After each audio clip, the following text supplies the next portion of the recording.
Welcome back. We're here live at the hotel. I gotta pee so bad that I'm not sure I'm gonna make it inside before I start going. Let's go, Ted. Come on. Give me an intro. Hey guys, welcome to Mississippi. We're getting ready to go do this meetup thing in a little bit over at Buffalo Wild Wings. And then we're gonna do a scouting workshop tomorrow. So come on. It's gonna be fun. Oh, I just hit this person's mirror. Whoops. Let's go. Come on up to the big boy. I'll show you around. Hi there. Look at that. That's spooky.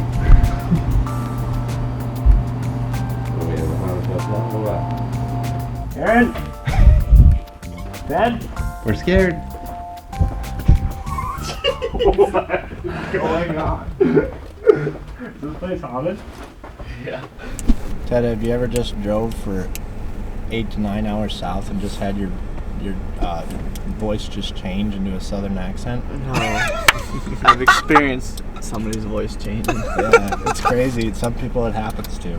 You don't like it, Jake. You like I do like it. making fun of it. I like both. It's like your sunglasses. I like them because you've had them for a long time. And I also like that you look like an idiot in them. I feel like I'm in real need for some new glasses. Can you see how bad those things are scratched? But they're necessary because I can't see anything like this.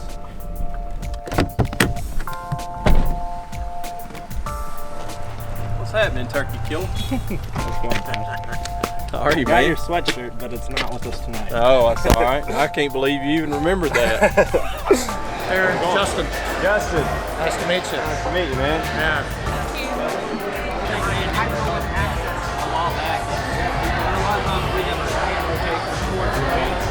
8 o'clock in the morning. We're waiting on Zach as usual, but it is 50 degrees here in Mississippi, which is like 80 degrees warmer than where we came from. So it's nice to be here. Overcast day. It's going to be a good day for scouting. And I'm pretty excited to get out there and see what it's like. Well, you don't sound very excited. Well, you talk to him then. Let's go. We're going to meet everybody out there, and then we're going to get wild. We've never been on this property before, ever. It's our buddy Thrash's. If you remember him from back in turkey season, he called up Jake's Mississippi bird. I was pretty happy then. Yeah, that was pretty sweet. Thrash has got a bunch of different properties here in one section. We've never been on them before, and we're going to try to show these folks at the workshop the way we tackle a property from start to finish. So, should be pretty interesting. Come on, Zach.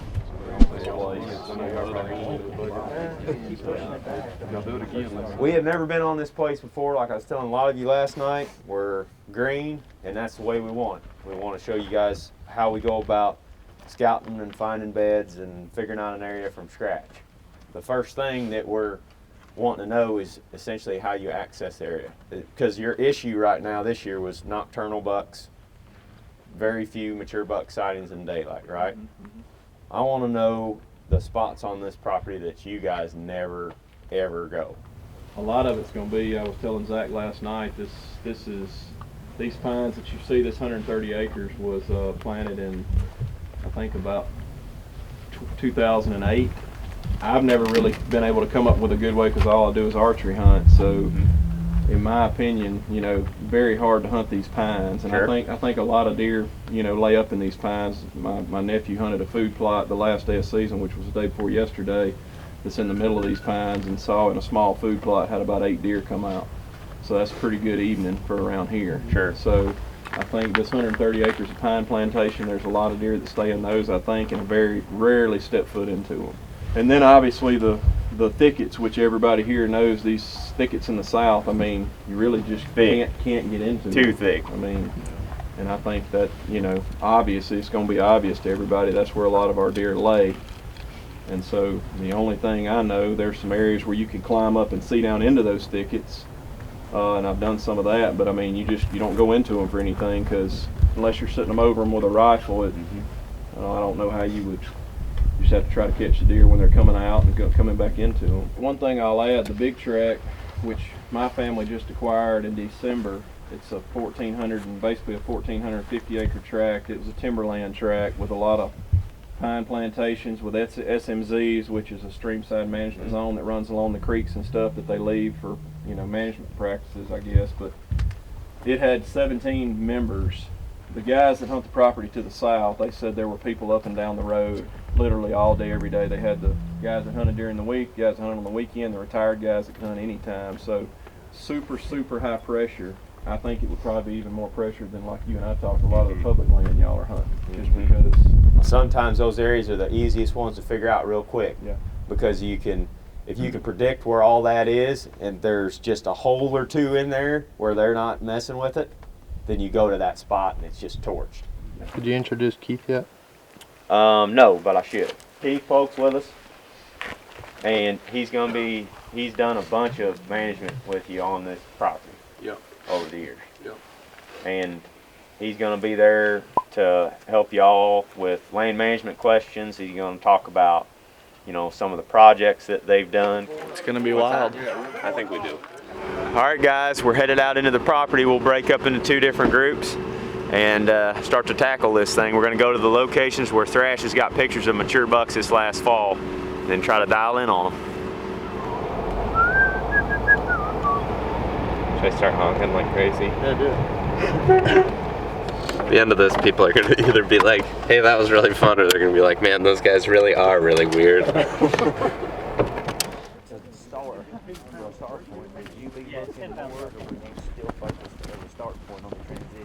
Well, you tell me, do you want to walk this edge and go straight to that drain, or do you want to walk out in here?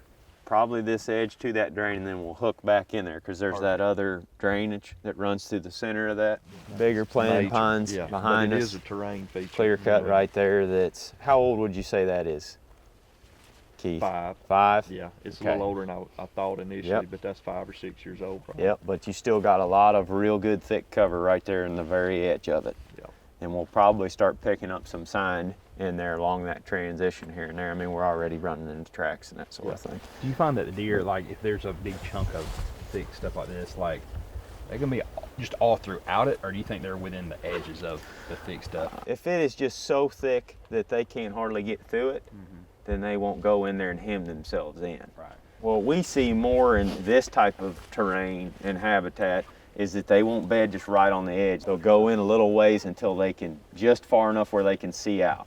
They'll go in, and then they'll flip around and they'll watch that back trail with the wind coming out. Well, we touch on, okay, so I know we're looking at this because of the transition area, but you said that drainage. So from a topo standpoint, you're picking this area because? There's a lot of diversity right here. There's water. They've done a number of habitat improvements right here. I mean, you can see some hardwoods and stuff down through there. You can see these planted pines behind us that are a little bit more open. Then you've got a 5-year-old or thereabouts cutover right there.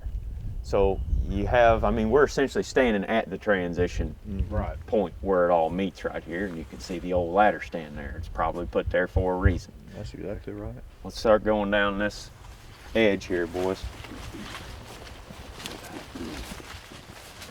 Probably gonna move pretty quick until we start finding what we're looking for. Looking for big tracks, rubs going into the transition essentially.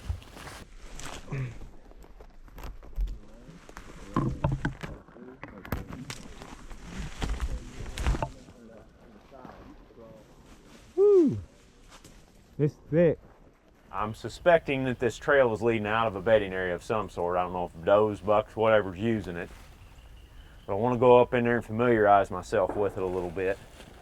Because I don't know if it's 60 yards in there, if it's 200 yards. And you gotta know. Because if it's 200 yards and you find a scrape or some fresh tracks and you set up right here, you're probably not going to see them in daylight. At that point, would you be putting a camera up right here on the edge, or would you put a camera up a little further in? I mean, if there's a scrape out there or something, I'd put it out there. I wouldn't want to go in and tamper with that in any way.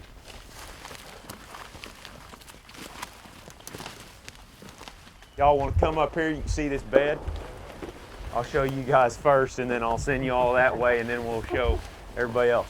So I'm taking this main exit trail up that wash, and I want you guys to remember how we got here. We're standing out there on the road, look out across this big cutover, and you can see some of these bigger trees. Like Keith and I were talking about, this is where one of those small little washes comes in, so you got a little bit of a change in habitat here. This is a transition. It's a very subtle one. but it is a transition. Right. Yep, right there.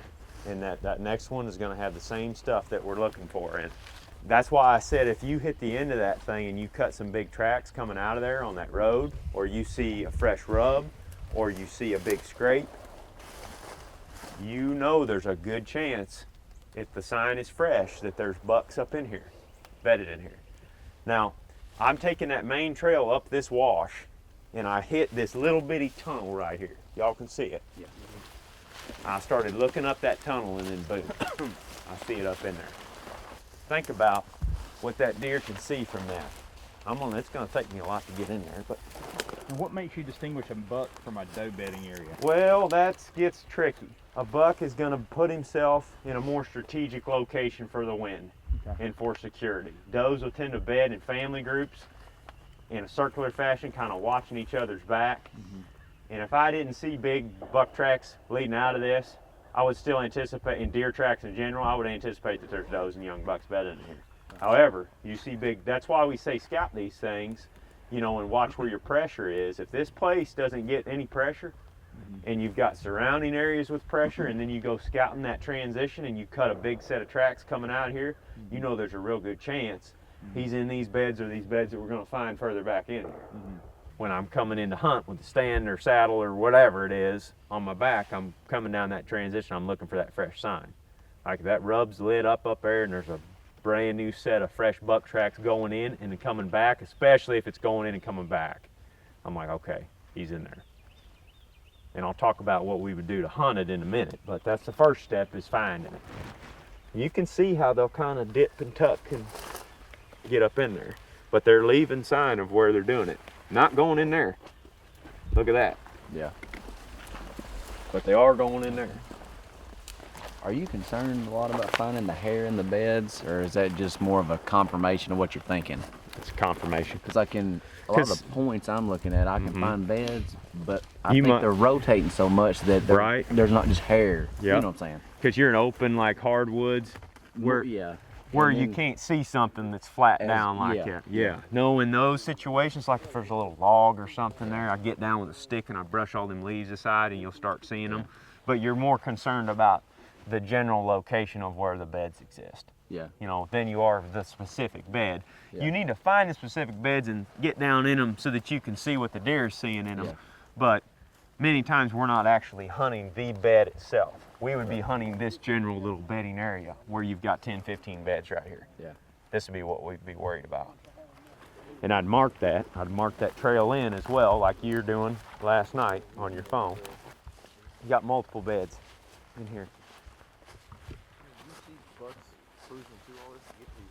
Oh yeah, and if you start looking, you'll see where they browsed a little bit of this going in and out. What do you think, Ted? Pretty thick, ain't it? Mm-hmm.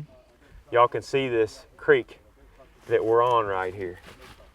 And this is what tipped us off to this transition. Stuff down south is so thick and nasty, you gotta look for these little bitty subtle transitions. Where this little drainage is coming down out of, there's a few mature trees, pines, a couple oaks down through there that tipped us off when we're looking out over the top of this big clear cut. Way back out on the ATV trail, we saw a faint trail coming out of this drainage. Followed the trail in, started picking up beds, started picking up rubs. The farther in here we're seeing more rubs. Little ones right there. The boys just found another one over there. As you're looking at this, you're just taking a general pan across this and you're thinking like, where in the world is the deer gonna go? If you look close, you can see this tunnel right there that he's got made through there. And there's a bed right here. I would assume if you make it, yeah, I can see where some stuff broke off back in there. About 15 yards. There's probably another bed right there.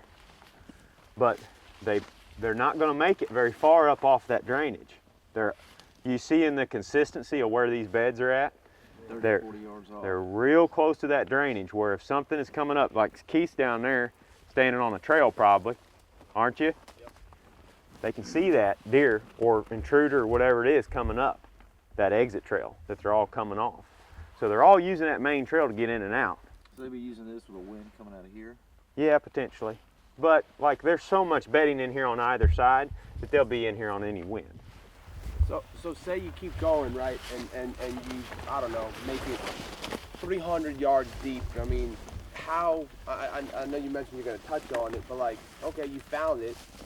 Now what? I mean, it's going to be, you're going to be loud, you're going to be visible. I mean, Yep. at that point, that's where it's like, okay, how do you hunt it, you know? Yep. There's ways. And that's what I'm kind of thinking about is from the back side there, it is not very far to that road. Right. And you've got to go through this crap to get there. But in this instance, on private land, you might be able to go in there and clear you a nice little path that comes in from the back door there. You would do that the day that you're scouting or the weekend that you're scouting, like what we're doing right here. But on our way out, I'll discuss hunting it. Yeah. The problem is if you come in from that way that the deer are exiting, you're going to bump those does and little bucks that are out there on the edge, and they're going to run back up in here, and they're going to alert the big guy, and they're just going to go take these exits back off and in there. Right. But it might actually be easier to come from the road and do it. What do you got to say? Well, deer like to go where I don't. If you could come in here from the roadside, slide down in here, and pop up into one of these trees early of a morning, you may catch him coming up through here to bed. That's if one's using the area. You know, that's, like we said, when we back out of here, that spot where we left that main trail is a very, very important spot.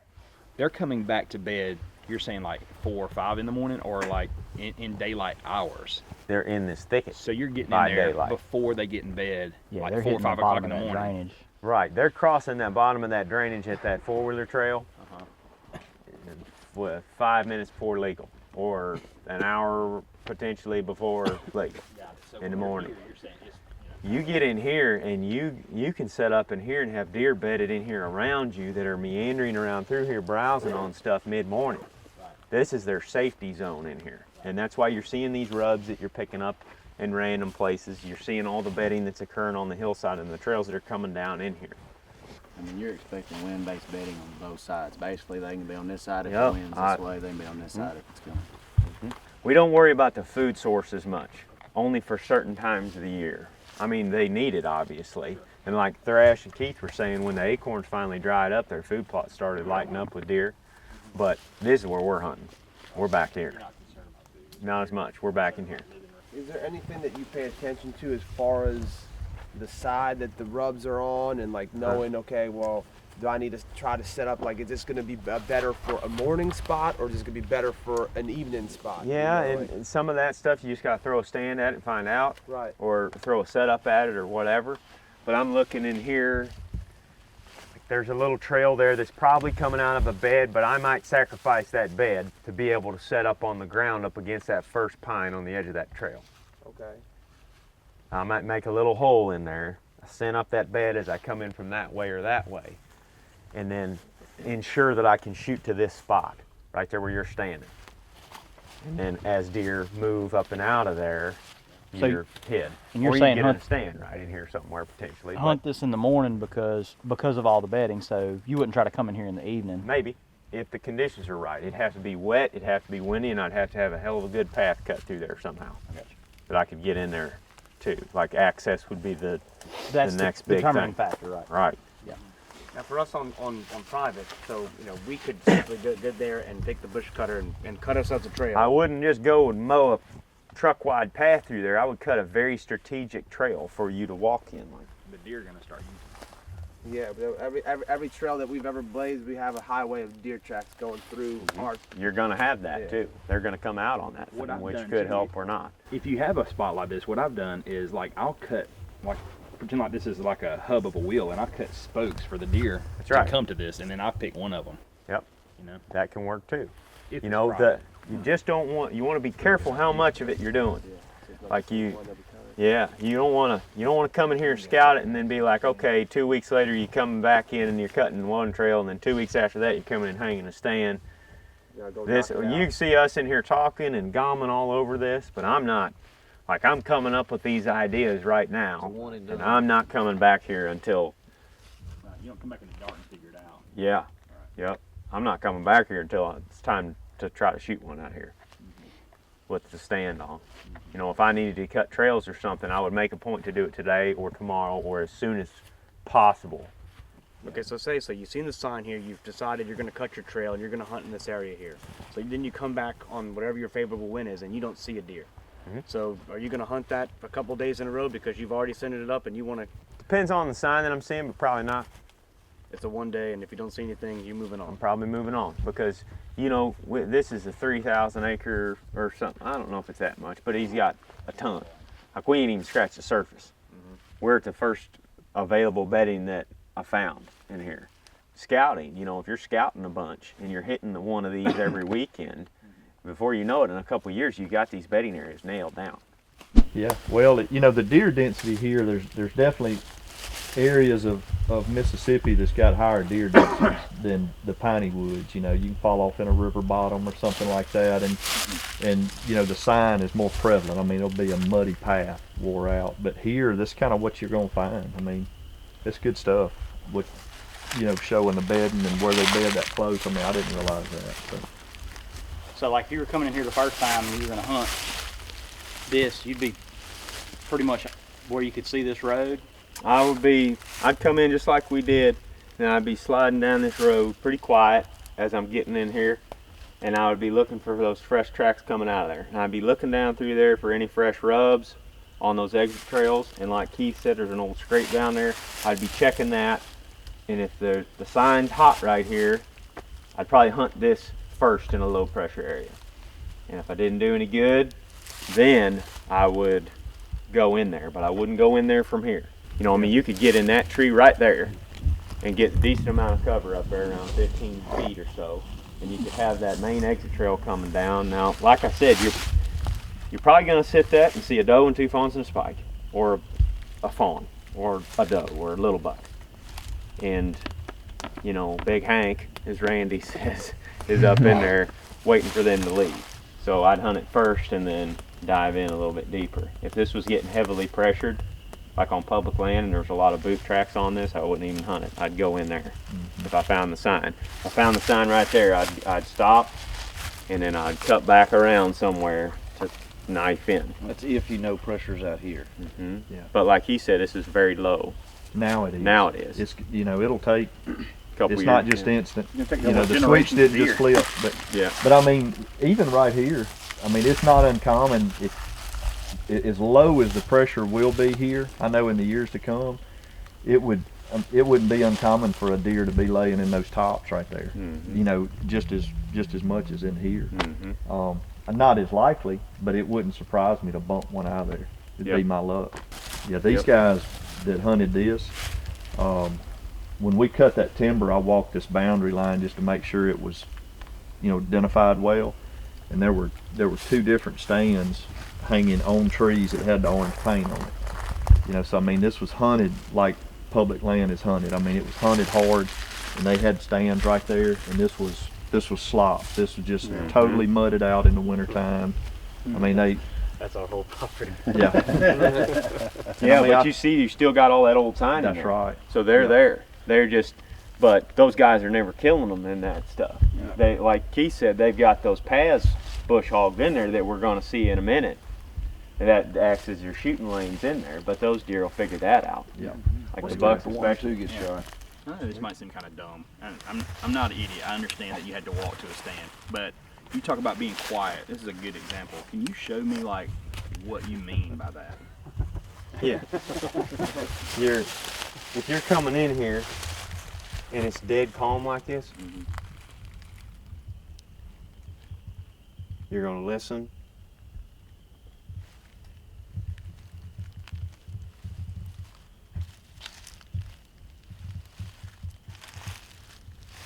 And you're going to listen for a while. And if you make some noise, say for instance you're going down through here, and I'm not saying you got to go that slow the whole way from the truck. The last 50 yards, 100 yards is what's important when you're hunting bedding. If you go and you step on that stick and it breaks, just stop and watch and listen. What they get hung up on is Like everybody else is walking through this. squirrels make all kinds of noise doing this, but then they'll stop. and they'll munch on an acorn for a few seconds or something. Aaron, hadn't I seen you on the videos do mimic a turkey scratcher? Oh, yeah. When it's just a heavy leaf and duff layer, and you know you're going to make noise. Mm-hmm. You kind of will do that. We'll do that with deer as well. That's what like I mean. Ted had a turkey call in his mouth this year when he shot that buck in Missouri, and we actually heard that from a viewer that they pack a turkey call with them, and if they get busted by a deer on the ground, they'll just and that deer will put his head down and go walking. I've heard of people using riding bicycles to their stand. Yeah. Because the continuous noise is something that a deer's not used to. Different. And a walking stick, I've heard. I don't know, me and my boys are pretty continuous noise. I mean, if I was on a bicycle, I'd be making a lot of noise. One thing y'all don't know, but now you will, is when we were doing this was planned independently of this. Right. This wasn't on the radar that they would own this property. You know, that was a long-term objective, Gotcha. but everything we did that you'll see across that line was for that property, independent of what you see over here. Gotcha. So what we were trying to do, actually, we knew we were going to thin, so we wanted to pull some value out of this strip. We knew it was going to end up producing tops and a little bit of cover, but really we wanted that to be open because we wanted that buffer kind of between them and him. And then you'll notice through there, you'll see a big hole. Yeah. That's where, you know, we were intending on creating some long-term bedding over there. And then you'll see on the other side of that, we strategically put a food source over there too. So now that he's purchased this piece, does the hole y'all have over here, does his game plan change with that? Or is he still going to create bedding right there? It'll be bedding. Okay. Yep. When you sever the tree from the stump, oaks, not oaks, but elms and gums and some trash species. Maples, maybe? Maples are one of them. You cut them and they'll stump sprout. Well, the roots don't know that tree's gone, so the root uploads all that nutrient base to those sprouts, and those sprouts are super rich. The buddy of mine called them ice cream cones because they eat them. They literally in a dense deer area, they'll eat this down. I mean, it'll just be a mass of. I've watched one come up and just like the nub that it can barely get with his teeth and chew that sucker off.